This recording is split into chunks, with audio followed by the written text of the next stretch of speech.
Parole tu. Un mese fa era il 6 gennaio, oggi è il 6 febbraio. Chi ride? Non ho capito, perché non è vero. Sto dicendo una veritudine, diciamo. Non è altri, sì. non è conto che.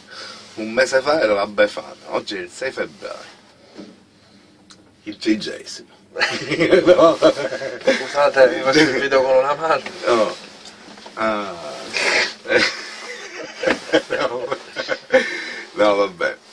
Oggi parleremo di battute, di quelle parole o di quelle frasi, quei modi di dire che proprio appena le senti dire non ti puoi sbloccare più, ti metti a ridere proprio a mai finire. Ci sono per ognuno di noi quelle frasi e dice che se io la dico tu non puoi fare a meno di ridere, pure che hai i tuoi caspiti per la testa, cioè ti metti a ridere, ti ci blocchi male, capito? Ci sono quelle parole proprio in modo particolare, o quelle battute, o quei modi di dire che appena li sentite proprio attumuliate, capito? Ecco, quindi di questo oggi parliamo. Anche i nomi, no? Sì. Tipo a me fa ridere Mezio Serafino.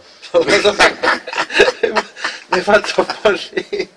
Vabbè, ma le cose più diverse, a qualcuno farà ridere pure sentirsi dire, che ne so, ti amo, o sentirsi chiamato in modo, cioè ognuno capisci, ognuno Vita. ride per le cose. Cose che fanno ridere. Vita, sangue. Vabbè, comunque ne parliamo. Il tempo della pilotina al sole. Tempo che mettiamo la mano. Esatto.